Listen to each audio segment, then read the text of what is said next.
大家好，欢迎来到烟火味厨房。为什么早餐店的清汤肉丝面这么好吃呢？其实做法非常的简单。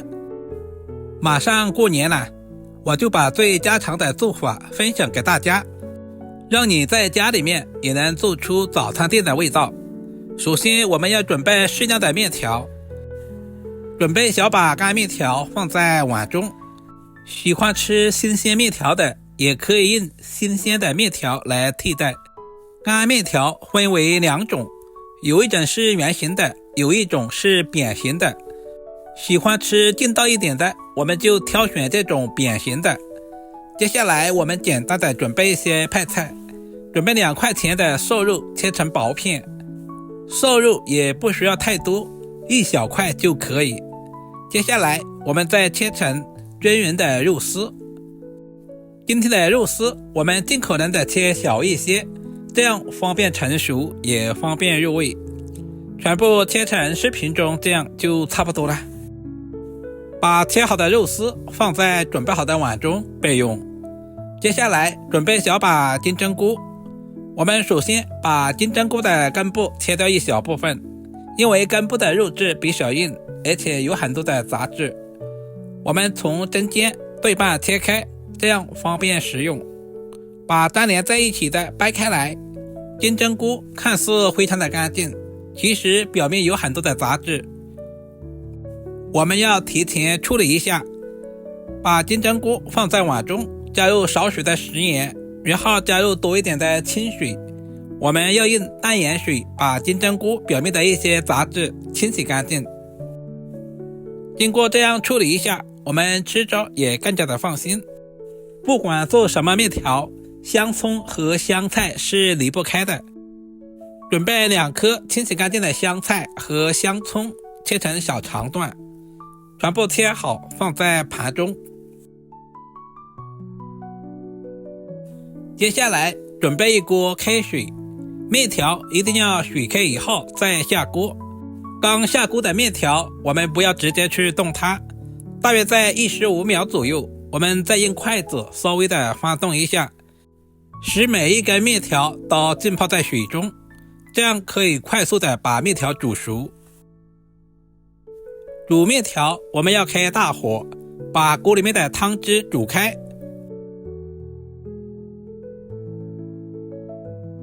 水开以后，我们就要加入凉水。俗话说3开饺子2开面，面条劲不劲道，我们在煮制的时候特别的关键。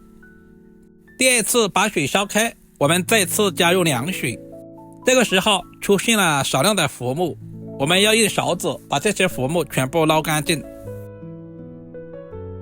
这一步非常的关键，如果这些浮沫附着在面条上面，那样吃起来的口感会大打折扣。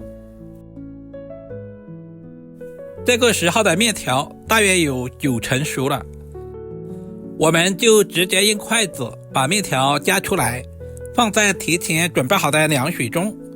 我们要把面条快速的过凉，这样吃起来才劲道。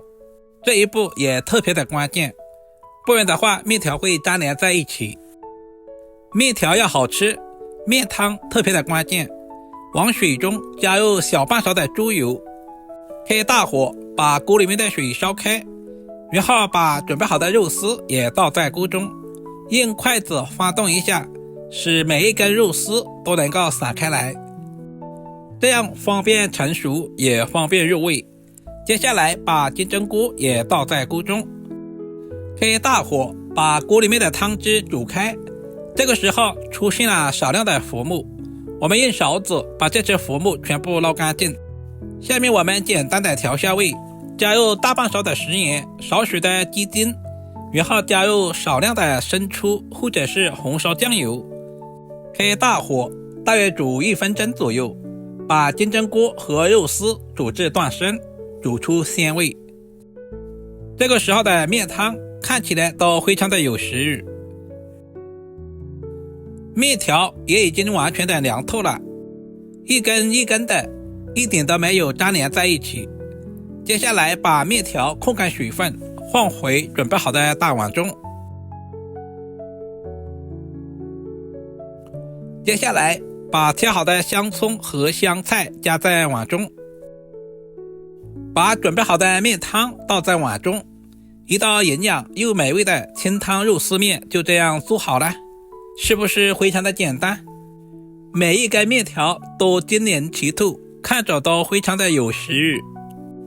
如果今天的视频对您有一点点帮助，就麻烦点赞、收藏、留言并转发出去。点我头像还可以看到更多家常菜制作视频。我们下个视频再见吧。